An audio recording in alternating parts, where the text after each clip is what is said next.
A paz do Senhor, seja bem-vindo a mais uma pré-aula da nossa Escola Bíblica Dominical, aqui da Igreja Evangélica Assembleia de Deus em Joinville. Eu sou o pastor Eduardo, estou aqui para comentar a lição de número 2 deste primeiro trimestre de 2025. Já quero convidar você a se inscrever no nosso canal IAGBD, deixa aí o seu joinha, o seu like, isso contribui muito para o crescimento do nosso canal, para que outras pessoas possam também acompanhar as nossas pré-aulas, né? Também lembrando que essa pré-aula que ela não substitui a sua presença física, né?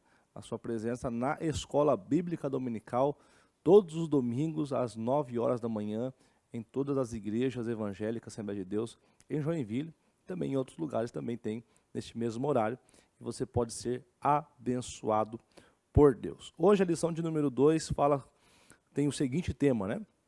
Somos cristãos. Você é cristão? Glória a Deus por isso. Somos cristãos. O texto áureo está registrado em Atos, capítulo 15, versículo 19. Pelo que julgo que não se deve perturbar aqueles dentre os gentios que se converteram a Deus. A verdade prática nos diz que o cristianismo é uma religião de relacionamento pessoal com o Cristo ressuscitado e não um conjunto de regras e ritos. A leitura bíblica em classe, que será feita em sala de aula, está registrado em Gálatas, no capítulo 2, do versículo 1 ao 9, e também depois tem um último versículo, que é o 14. Né? Esse texto vai ajudar, vai também sustentar e embasar a lição de um modo geral. A nossa introdução diz que a igreja herdou dos judeus muitas ideias e práticas no campo teológico e ético, visto que a jornada histórica da igreja começou em Jerusalém, no dia de Pentecoste, numa comunidade judaica. E esses pontos de inserção levaram alguns a confundir a lei de Moisés com a graça. Nessa lição, veremos que Gálatas 2 é um relato de um dos debates que mostra o limite entre o judaísmo e o cristianismo. E os apóstolos, principalmente Paulo, tiveram muita dificuldade de mostrar isso aos judaizantes. A gente tem um respeito muito grande e superestima nossos irmãos judeus, né, e também a religião judaica, pois foi através dela que foi preservado aí o Antigo Testamento, através também do trabalho exímio daqueles homens no período interbíblico, que é a nossa Septuaginta, a tradução do Antigo Testamento para o grego, do hebraico aramaico para o grego. A preservação desses escritos nos ajudaram também a continuar crendo na promessa de Deus que foi feita através dos santos profetas e se cumprem na pessoa de Jesus.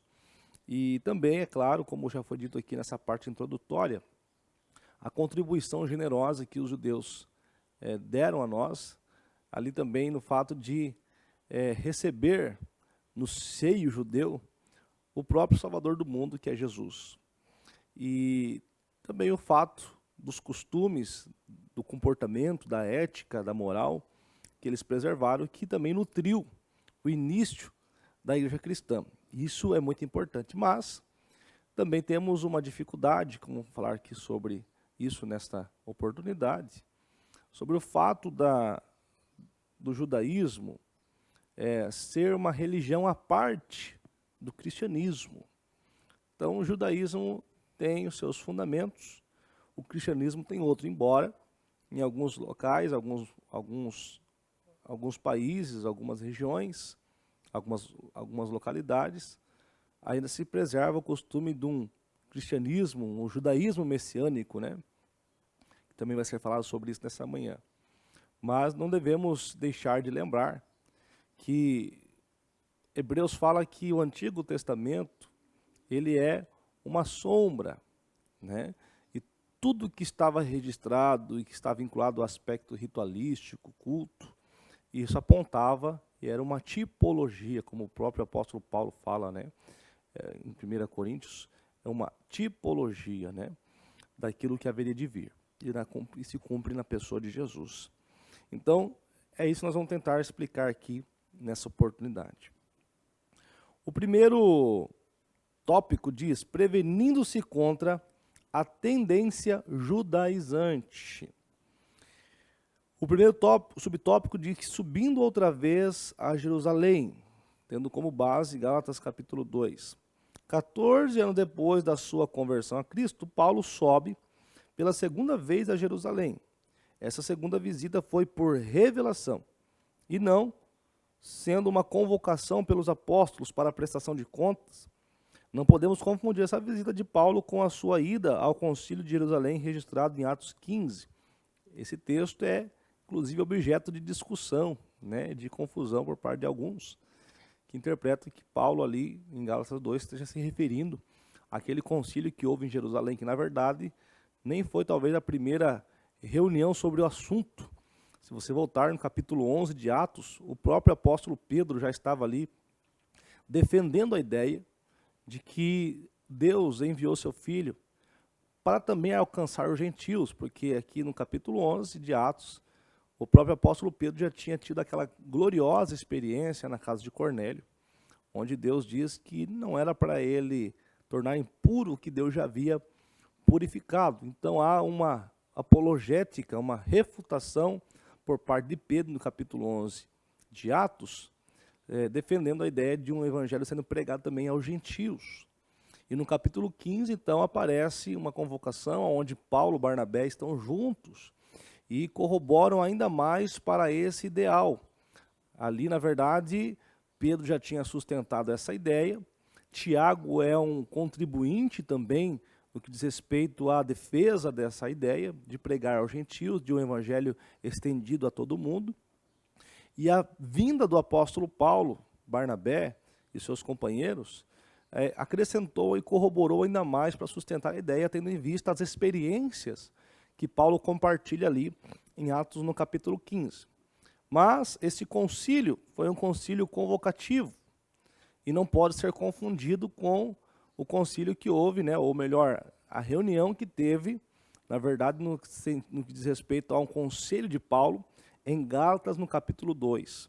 Em Gálatas, capítulo 2, Paulo está falando de uma outra visita que ele fez para Jerusalém, que não é o capítulo 15 de Atos. Na verdade, o que Paulo está se referindo é um outro episódio que talvez não esteja registrado em outros textos bíblicos, mas que Paulo traz à tona no capítulo 2 de Gálatas, aonde ele vai falar que o objeto de discussão é justamente os mesmos pontos que foram tratados no capítulo 15 de Atos, o que torna os dois textos semelhantes, mas são eventos distintos. É por isso que nós temos esse subtópico para explicar esse momento. Mas daí, com isso, com essa fala de Paulo, trazendo à tona esse evento em que ele vai para Jerusalém, ressaltando aqui que nessa visita que ele faz para Jerusalém, que ele registra no capítulo 2 de Gálatas, ele diz que ele foi sobre revelação, foi por uma revelação. Deus revelou para ele, ele foi. Então, isso que distingue uma da outra. E qual foi o objetivo da reunião? Aliás, o subtópico número 2 fala sobre isso. Diz o objetivo da reunião.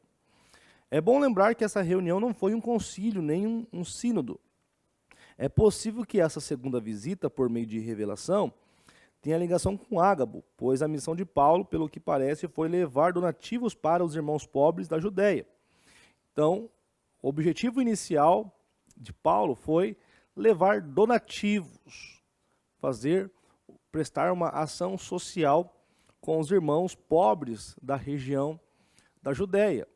Mas, como ele já estava indo de viagem, ele aproveitou a ocasião. Aproveitando a ocasião, o apóstolo expôs o evangelho que vinha pregando aos gentios há 14 anos.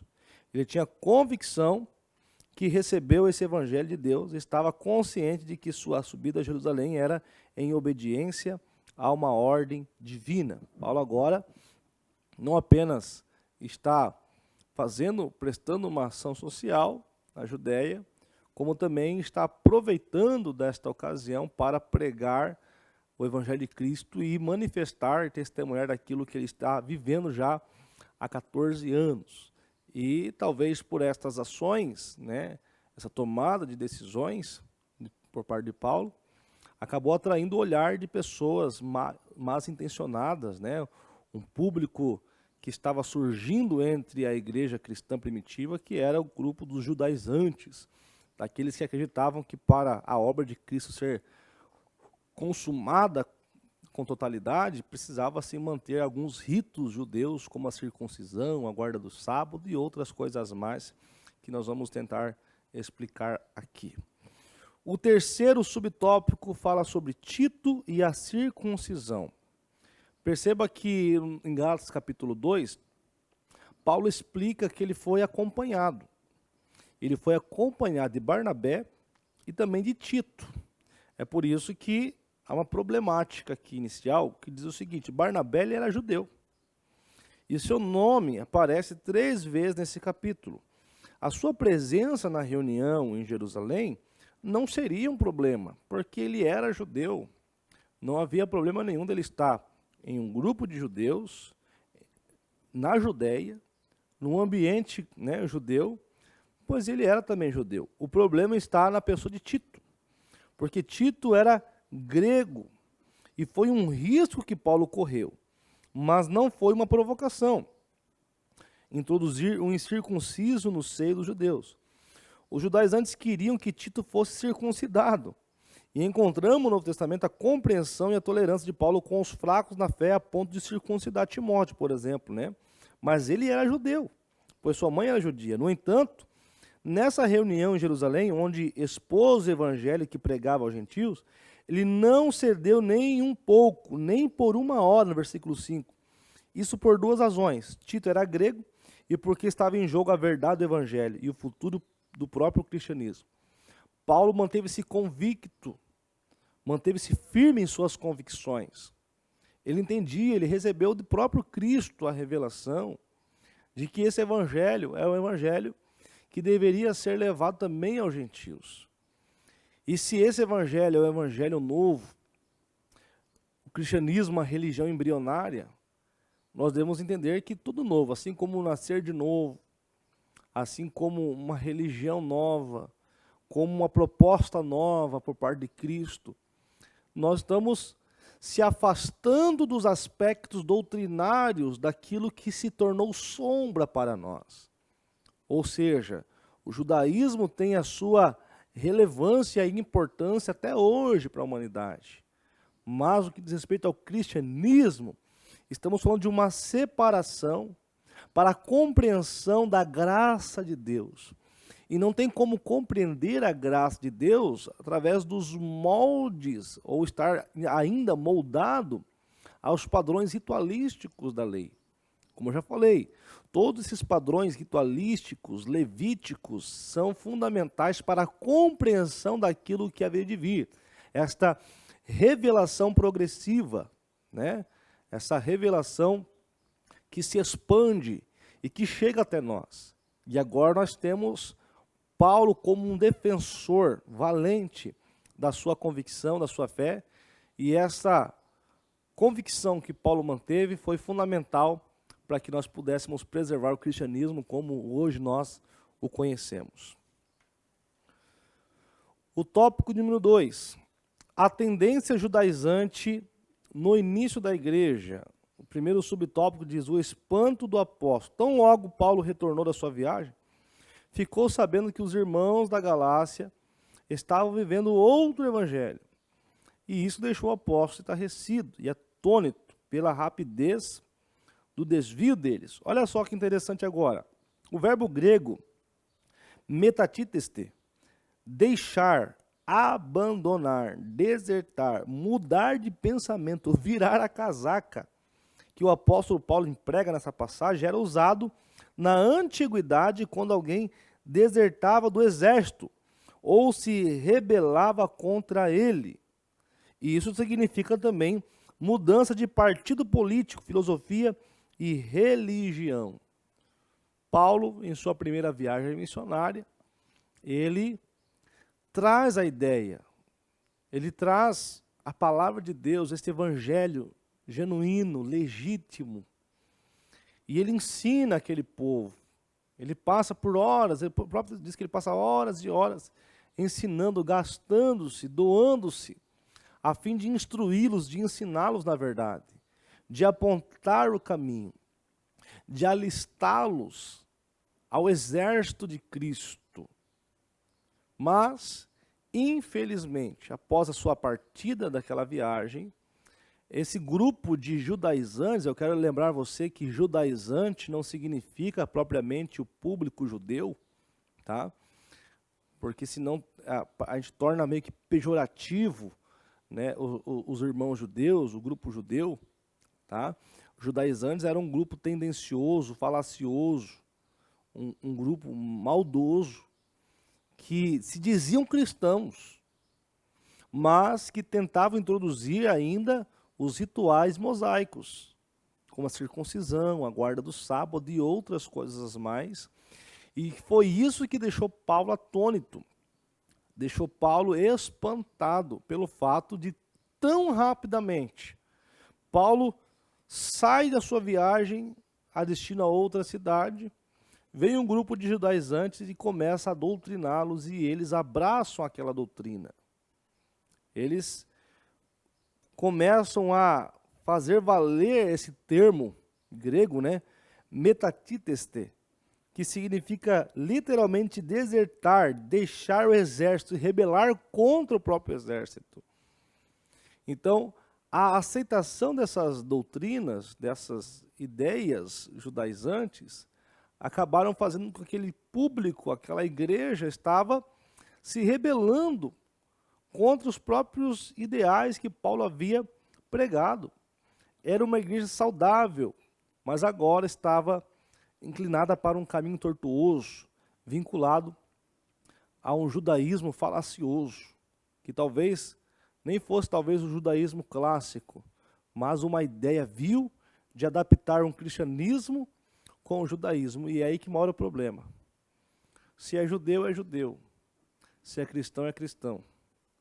São coisas distintas. E essa era a luta de Paulo. Não há problema de um cristão entender o que é ser judeu. Porque para ser cristão, eu preciso entender que o cristianismo saiu de um berço judeu. Isso é válido, isso é legítimo. Mas eu tenho dois pesos, duas medidas. Eu tenho de um lado o cristianismo, do outro lado o judaísmo. O judaísmo pratica um ritual. O cristianismo pratica a graça. O judaísmo pratica a lei. O cristianismo pratica a graça. O judaísmo está vinculado, atrelado ainda aos aspectos mosaicos ritualísticos. A igreja agora entende que tudo aquilo se cumpriu na pessoa de Jesus, que rompeu, rasgou o véu, o santo dos santos. A presença de Deus não está mais delimitada a um ambiente, a um determinado lugar. Agora ele veio, entregou a sua vida e estamos livres. Então essa era a luta de Paulo. Subtópico número 2. Quem eram os judaizantes? O termo judaizante vem do verbo grego iodazo, viver como judeu, adotar costumes e ritos judaicos. E aparece uma única vez no Novo Testamento. Eles eram opositores de Paulo, identificados também como falsos irmãos. São reconhecidos no capítulo anterior, como os que se apresentavam como enviados por Jerusalém à igreja mãe. Perceba que eles adotaram uma identidade. Esses judaizantes não eram propriamente judeus, né? Ou talvez saíram do judaísmo, obviamente, né? Mas eles falavam em nome dos judeus. E pior que isso, falavam em nome da igreja mãe, a igreja em Jerusalém, como se tivessem recebido uma ordem direta dos apóstolos para poder, então, ensinar essas doutrinas falsas que eles estavam ensinando. Aliás, olha só, esses homens saíram de Jerusalém por sua própria conta. Tiago negou formalmente as declarações deles, dizendo que não os havia enviado.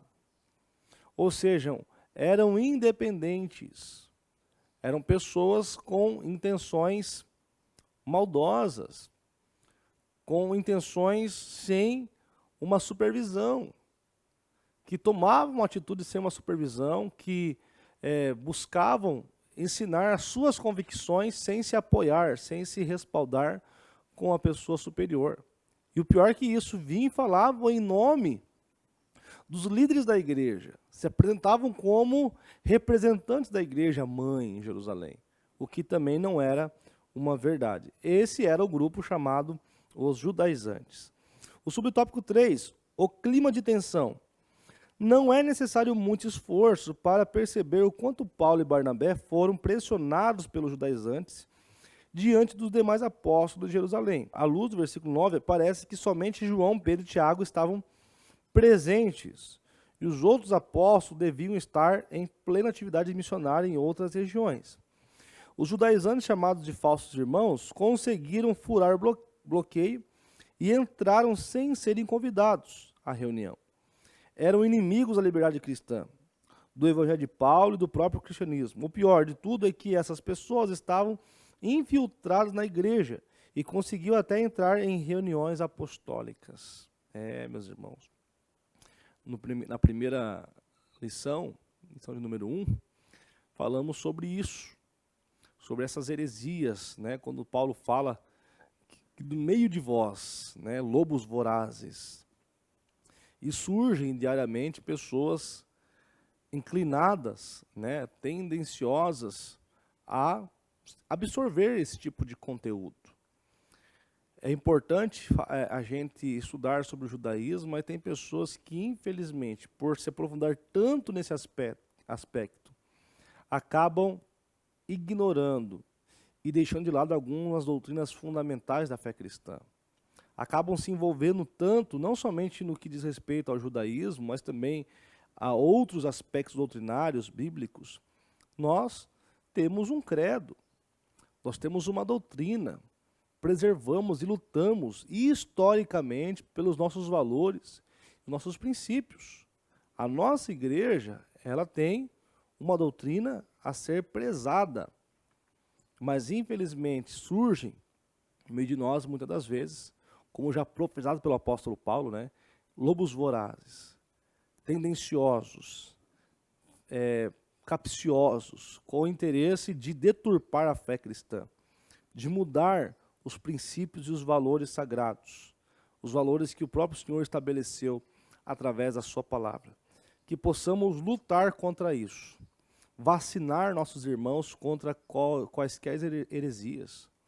Devemos blindar a nossa igreja, blindar nossa membresia, blindar os novos convertidos contra essas astutas ciladas malignas que tentam distorcer. Porque eu digo ciladas malignas, porque uma vez que uma pessoa consegue distorcer a visão correta, legítima da Bíblia, essa pessoa está livre para acreditar naquilo que quiser. E esse caminho é um caminho tortuoso, que pode levar a pessoa a blasfemar do nome de Deus, que pode conduzir uma pessoa a negar a divindade de Cristo. E esse é um caminho perigoso a se trilhar. Que venhamos cuidar com isso também. Tópico de número 3, a tendência judaizante hoje. O subtópico número 1 diz, o mesmo evangelho. O evangelho é um só, não há dois. O evangelho de Pedro e o de Paulo, também chamado respectivamente de evangelho da circuncisão e da incircuncisão, são meras formas de apresentação, pois o conteúdo é o mesmo. Ambos deram uma incumbência na parte de Deus, mas com audiências diferentes. O compromisso de Paulo era com os gentios, e ele foi constituído por Deus apóstolo, doutor dos gentios, para pregar aos não-judeus. E o de Pedro era com os judeus, mas com a mesma mensagem. A mensagem é basicamente a mesma. Para o público de Pedro, era o público judeu.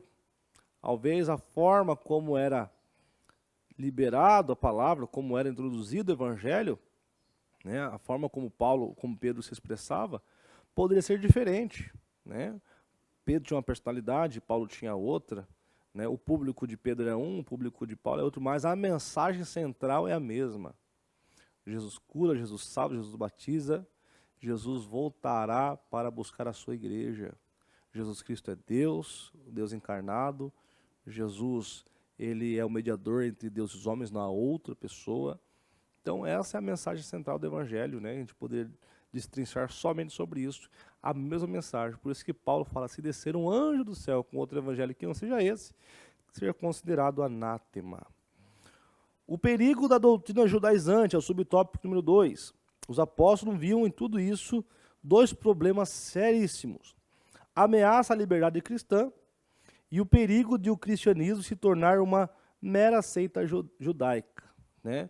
Então, primeiramente, a liberdade cristã estava em risco. Como eu falei no começo aqui, agora nós temos uma separação da lei para a graça. Preserva-se alguns aspectos morais da lei, né? Mas agora vivemos debaixo da graça, né? Pela graça sois salvos, não é por obras, não é por mérito humano. É isso que distingue o cristianismo das demais religiões. As demais religiões ensinam que você, para receber o prêmio da salvação, né, ou a vida eterna, né, uma vida após a morte, você precisa fazer por onde? Você precisa ser merecedor, você precisa praticar boas obras. Mas o cristianismo não. O cristianismo ensina que a salvação é pela graça, né? Só que a graça, uma vez concedida a nós, ela é evidenciada através das obras. Então, o fato de eu fazer obra não significa que é a obra que vai me salvar, mas a obra é a evidência clara, legítima de que eu fui salvo pela graça. Ok? Então, essa liberdade cristã estava sobre ameaça, essa liberdade em Cristo. Mas não somente isso, havia um perigo iminente, de assim como já havia fariseus, saduceus, que eram seitas judaicas, né, que era um grupo judeu, né, que já estava parte do judaísmo clássico, agora haveria uma possibilidade também da igreja cristã se tornar também. É por isso que havia uma preocupação por parte do apóstolo Paulo, do apóstolo Pedro, em relação a isso. Os cristãos judaizantes alteravam o cerne do evangelho, pois colocavam a lei como complemento da obra de Jesus, que Jesus efetuou no Calvário. Era de fato outro evangelho, por isso o apóstolo Paulo os amaldiçoou, né? Se uma vez Jesus já deu a sua vida, o sangue dele vertido na cruz do Calvário foi o preço maior, foi o maior ato, o maior elemento para que nós pudéssemos ser salvos. Agora vem um público dizendo, não, o sangue dele tem valor, o sangue de Deus tem valor, porém, vocês precisam fazer alguma coisa a mais para complementar essa salvação. Vocês precisam circuncidar, precisam guardar o sábado, precisam preservar alguns ritos judaicos, e isso não é uma realidade bíblica, por isso que Paulo refutou com veemência essa atitude. O subtópico número 3, as práticas judaizantes atuais. Agora eu vou ler aqui porque é importante esse subtópico aqui. As práticas judaizantes atuais são, basicamente, a guarda do sábado, né? Nós temos aí os 10 mandamentos sendo repetidos no Novo Testamento, né? De forma moral. E de todos os 10 mandamentos que são repetidos, somente um não é repetido, que é a guarda do sábado, pois essa guarda do sábado era uma ordenança direta, exclusiva para o povo judeu. Mas são práticas judaizantes que alguns ainda tentam adotar no meio cristão, equivocadamente, né? A guarda do sábado, a observância rigorosa do kashrut, termo hebraico para as leis dietéticas do judaísmo, a liturgia da sinagoga, o uso do shofar, trompa, né? Geralmente feito de chifre de carneiro, o uso do talit, né? O manto ou chalé usado para a oração, o uso do kippar, o solidel que os judeus religiosos usam sobre a cabeça, e outras coisas mais, muitas outras coisas mais, né? Utensílios. Não digo que você possuir esses utensílios a fim de estudo, se você é um mestre, um professor, e quer ensinar o seu aluno, mostrar como é que eles fazem, como é que funcionava, como é que funciona, isso é legítimo. Agora, se apropriar disso para poder professar uma fé judaico-cristã, essa mistura, não combina, né? É como se fosse um sacramento, né? Estou sacramentando aqueles utensílios. Para mim chegar a Deus, eu preciso usar o meu kippar. Para mim falar com Deus, eu preciso usar o meu talit. Para mim falar com Deus, eu preciso guardar o meu sábado. Não é isso, não é nesse aspecto. Esse aspecto, esses utensílios não têm viés soteriológico. Não é necessário. A nossa comunhão com Deus se faz suficiente. Os judeus messiânicos, principalmente em Israel, seguem a tradição judaica. Isso acontece simplesmente para preservar a identidade cultural deles. E tem amparo neotestamentário, né? Há um texto aqui que diz: "E alguém chamado estando circuncidado, fique circuncidado." Então, esses judeus messiânicos já são judeus, moram lá em Israel, muitos deles, né? São pessoas que têm o pai, a mãe, o vô judeu e preservam ainda a cultura, mas se identificou com o cristianismo, aceitou a Jesus e continua preservando. Por mais, né, que a grande maioria dos judeus messiânicos negam a divindade de Cristo, mas não é assunto aqui agora, mas preservam ainda a cultura judaica. Ou seja, na conversão a Cristo do judeu, ele não precisa mudar a sua tradição e cultura. Agora, os não-judeus, da mesma forma, é alguém chamado, estando incircuncidado, não se circuncide. Ou seja, ele não precisa se judaizar. É erro o não-judeu adotar práticas judaicas na liturgia e no dia a dia para imitar o judaísmo. Paulo conclui: cada um fique na vocação em que foi chamado. Você é cristão? Continue sendo cristão. Você não será mais santo, você não será mais crente, você não vai ficar mais perto de Deus simplesmente por adotar costumes judaicos, não. O que também não faz um judeu messiânico, legítimo, que crê em Jesus Cristo como Deus, o fato dele usar os seus trajes, né, se comportar na mesma cultura que ele está inserido, não o faz ser menos crente também. E também não aproxima mais de Deus do que eu e você que estamos aqui destrajados, talvez, dos utensílios, dos pertences judaicos. Uma coisa é certa, ele rasgou o véu para que nós pudéssemos ter acesso livre a ele. Você não precisa se comportar dessa forma. É o suficiente nós estarmos debaixo da graça de Deus. Conclusão: o resultado da reunião foi desfavorável aos judaizantes.